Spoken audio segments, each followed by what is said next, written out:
Hello students, vector में हम आगे बढ़ते हैं। आज हम करेंगे components of a vector in two dimension.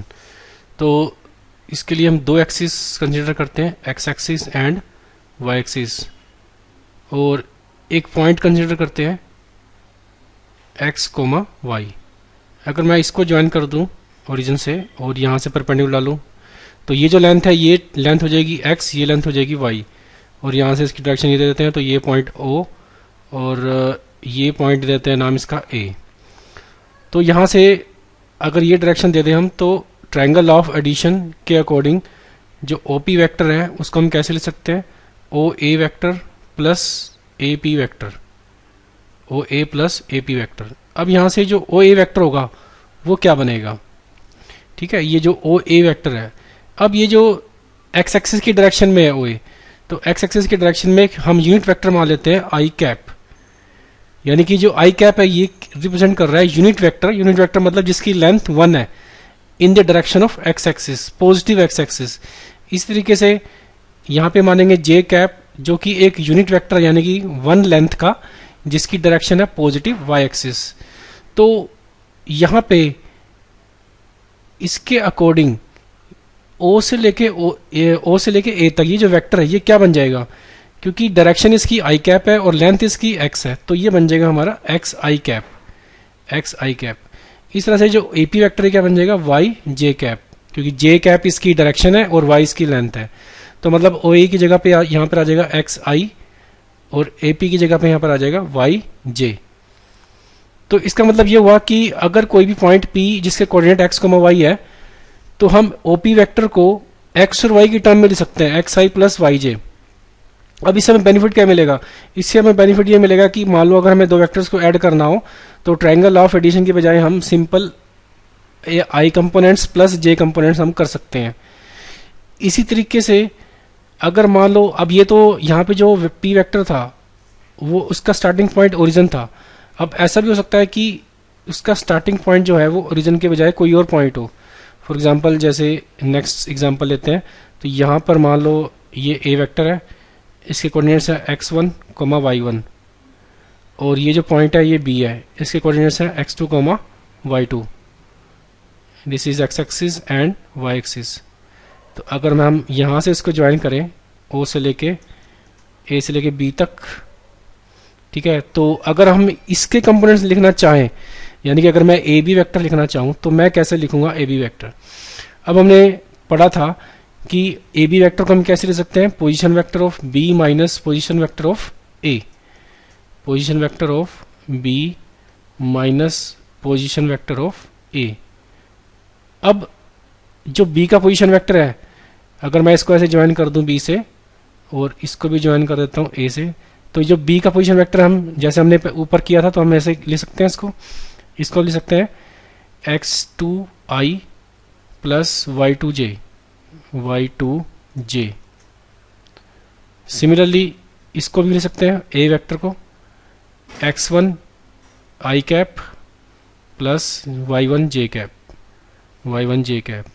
तो यहाँ से अगर हम दोनों को माइनस कर दें तो यहाँ से क्या बन जाएगा, x2 minus x1, x2 minus x1 i plus y2 minus y1 j, y2 minus y1 j। तो इस तरीके से हम लिख सकते हैं अगर हमारे पास ए बी वेक्टर है जिसका इनिशियल पॉइंट ए है और फाइनल पॉइंट बी है। तो ये हमारे पास था रिप्रेजेंट वेक्टर की रिप्रेजेंटेशन इन टू डायमेंशन। अब हम नेक्स्ट करते हैं components of vectors in 3 dimension. तो 3 डायमेंशन में हमें 3 एक्सिस बनानी पड़ेगी। तो यहाँ पे सपोज ये एक्स एक्सिस है और ये है Y axis and this is Z axis. तो कंसीडर करते हैं कोई भी पॉइंट P, इसके कोऑर्डिनेट्स है सपोज एक्स वाई जेड, इसको हम ओरिजिन से ज्वाइन कर देते हैं, ये पॉइंट O हो गया।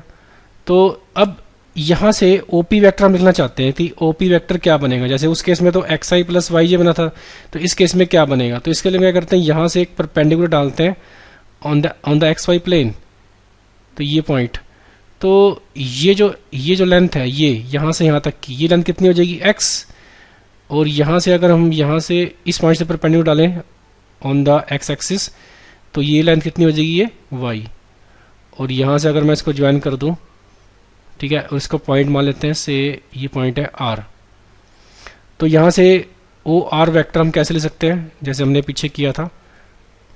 तो ये जो वेक्टर है यहाँ से यहाँ तक, क्योंकि इसकी लेंथ एक्स है और ये अलोंग पॉजिटिव एक्स एक्सिस है, तो ये बन जाएगा एक्स आई कैप, और ये जो है ये अलोंग पॉजिटिव वाई एक्सिस है, तो ये हो जाएगा वाई जे कैप।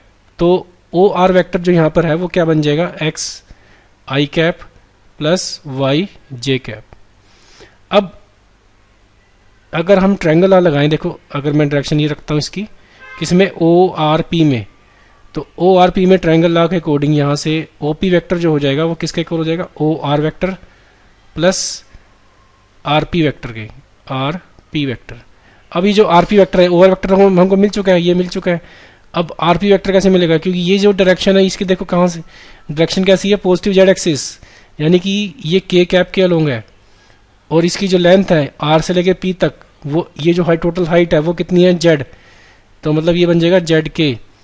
तो मतलब हमारा जो आर पी वैक्टर है वो क्या बन गया, जेड के। तो यहाँ से हम ओ पी वैक्टर निकाल सकते हैं, O P vector is equal to O R vector, यानी कि X I plus Y J plus R P कितना आ गया, जेड के। ये हमारे पास वेक्टर आ गया ओ पी वैक्टर। सिमिलरली जैसे हमने पीछे किया था, अगर हमारे पास ओ की जो इनिशियल पॉइंट है ओ की बजाय कहीं और हो जाए, से अगर ये पॉइंट है हमारे पास, इसके कोऑर्डिनेट्स है x1 y1 z1, x1 y1 z1, और इसके पॉइंट है, ये पॉइंट b मान लेते हैं, x2 y2 z2, x2 y2 z2। तो इसके जो कोऑर्डिनेट्स है, यानी कि इसके कंपोनेंट्स हम कैसे लिखेंगे, यानी कि ए बी वैक्टर के। तो सिमिलरली हमें क्या करेंगे, यहाँ से ए का जो पोजीशन वेक्टर है वो आ जाएगा x1 y1 z1, इसके यानी कि हम इसको कैसे लिखेंगे, position vector of b minus position vector of a। तो पोजीशन वेक्टर ऑफ b क्या बनेगा, x2 i plus y2 j plus z2 k। और सिमिलरली यहाँ पे a का पोजीशन वेक्टर क्या बनेगा, x1 i plus y1 j plus z1 k। तो दोनों को माइनस करेंगे तो यहाँ पर क्या बन जाएगा, x2 minus x1 i plus y2 minus y1 j plus z2 minus z1 k। ये हमारे पास बनेगा ओ ए बी वैक्टर। तो इस तरीके से हम यहाँ से कंपोनेंट्स ले सकते हैं वेक्टर के in 3 dimensional as well as in 3 dimension में भी और 2 डायमेंशन में भी। अब हमारे पास बात आती है मैग्नीट्यूड की। तो जैसे कि यहाँ पे ये जो लेंथ है ए बी वैक्टर की, इसको हम कैसे नोट करेंगे, इस स्ट्रेट ब्रैकेट से।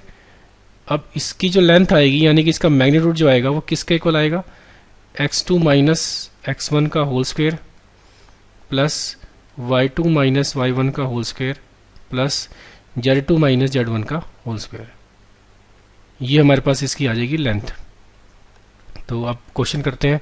जैसे हमारे पास क्वेश्चन है, let a is equal to I plus 2j, b equal to 2i plus j। हमें चेक करना है कि क्या a और b का मैग्नीट्यूड सेम है।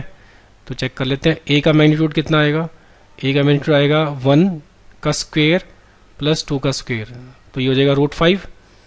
और यहाँ से ये हमारे पास स्ट्रेट ब्रैकेट लगाएंगे। और b का मैग्नीट्यूड कितना आ जाएगा, यहाँ पे b का मैग्नीट्यूड 2 का स्क्वायर प्लस 1 का स्क्वायर, तो ये भी हमारे पास √5 है। तो मैग्नीट्यूड a और मैग्नीट्यूड b दोनों सेम है। बट हम यहाँ से क्वेश्चन ये है हमारे पास, क्या a और b वेक्टर दोनों इक्वल हैं, नहीं, क्योंकि यहाँ पे a जो वेक्टर है i प्लस 2j और b क्या है 2i प्लस j, यानी कि जो उसके ith कंपोनेंट है और jth कंपोनेंट है वो सेम नहीं है। तो इसलिए हम दोनों वेक्टर को हम सेम नहीं कहेंगे। ठीक है, दोनों वेक्टर सेम नहीं है बट दोनों के मैग्नीट्यूड सेम है। नेक्स्ट है, find the value of x, y and z so that vectors this and this are equal. अब ये दोनों वेक्टर्स इक्वल दे रखे हैं, तो इक्वल का मतलब है कि दोनों की कंपोनेंट्स बिल्कुल सेम होंगे, दोनों के i का कोफिशिएंट, j का कोफिशिएंट, k का कोफिशिएंट्स, और दोनों के मैग्नीट्यूड्स भी सेम होंगे। तो इक्वालिटी की डेफिनेशन से x इक्वल टू क्या हो जाएगा 2 के इक्वल, और यहाँ से 2 इज इक्वल टू क्या आ जाएगा y, 2 is equal to y, और 1 इज इक्वल टू z। तो ये हमारे पास एक्स वाई जेड की वैल्यूज आ गई। इसके बाद है show that the points this and collinear prove करना है हमको। तो कोलिनियरिटी के लिए हमें क्या करना है, तो कोलिनियरिटी के हमारे पास बहुत सारे तरीके हैं, तो हम इसमें दिखा देते हैं कि जो हमारा हमें क्या करना चाह रहे हैं। मान लो यहाँ पर ये पॉइंट P है और यहाँ पे पॉइंट Q है और यहाँ पे पॉइंट R है। तो P के कोऑर्डिनेट्स दे रखे हैं 2 6 3, Q के दे रखे हैं 1 2 7 और R के दे रखे हैं 3 10 -1। तो यहाँ से हम ये चाह रहे हैं कि PQ वेक्टर निकाल लेते हैं और Q वेक्टर निकाल लेते हैं, QR वेक्टर। अगर ये दोनों जो है कोलिनियर हुए तो ये जो वेक्टर हैं PQ और QR, ये दोनों वेक्टर कैसे आने चाहिए, पैरेलल आने चाहिए। तो PQ इज पैरेलल टू क्या आना चाहिए, QR। ठीक है, अब वैसे पैरेलल तो वेक्टर ऐसे भी हो सकते हैं, ऐसे भी हो सकते हैं, बट यहाँ पे जो Q वेक्टर हैं ये दोनों सेम है। ठीक है, तो इसका मतलब ये दोनों पॉइंट जुड़े हुए हैं, तो मतलब ये पॉइंट, ये लाइन यहाँ पे नहीं यहाँ पे है। तो अगर हम ये शो कर देते हैं कि PQ और QR दोनों पैरेलल वेक्टर्स हैं, तो ये प्रूव हो जाएगा कि ये तीनों पॉइंट्स कोलिनियर है। तो PQ वेक्टर निकाल लेते हैं, तो position vector of Q minus position vector of P, तो 1 - 2 यहाँ पे कर देंगे तो माइनस का I कैप हो जाएगा, 2 - 6 माइनस का 4J कैप हो जाएगा, प्लस 7 - 3 4K कैप। इसी तरह से QR वेक्टर कितना हो जाएगा, R माइनस Q करेंगे यहाँ से। तो सिमिलरली यहाँ से हम QR वेक्टर निकालेंगे। QR वेक्टर कैसे निकालेंगे, position vector of R minus position vector of Q, तो 3 - 1 2I कैप हो जाएगा यहाँ पे, 10 - 2 प्लस 8J कैप हो जाएगा, -1 -7 -8K कैप हो जाएगा। तो यहाँ से हमें पैरेलल शो करना है। तो पैरेलल के लिए देखो, अगर हम यहाँ से -2 कॉमन ले लें तो अंदर यहाँ पे क्या बचेगा, -I -4J कैप और यहाँ पे बचेगा प्लस 4K कैप। तो यहाँ से हम दे सकते हैं जो QR वेक्टर है वो किसके इक्वल आ गया, -2 टाइम्स PQ वेक्टर के। तो ये कंडीशन है पैरेलल की। तो हमने पढ़ा था कि अगर AB vector is equal to lambda times BC vector के आ जाए तो दोनों वेक्टर क्या हो जाते हैं, AB और BC क्या हो जाते हैं, पैरेलल। ठीक है, तो इससे प्रूव हो गया कि तीनों पॉइंट्स कैसे हैं, कोलिनियर। नेक्स्ट है what are the direction ratio of the vector. Vector हमको दे रखा है इसमें I plus J -2K and hence calculate its direction cosine. तो पहले हम डायरेक्शन रेशियोज निकालते हैं। तो डायरेक्शन रेशियो हमारे पास यहाँ पर क्या होगा, डायरेक्शन रेशियो हमारे पास इसके जो कंपोनेंट्स हैं I J और K के, तो 1 1 -2, ये हमारे पास क्या हो जाएंगे इसकी डायरेक्शन रेशियोज।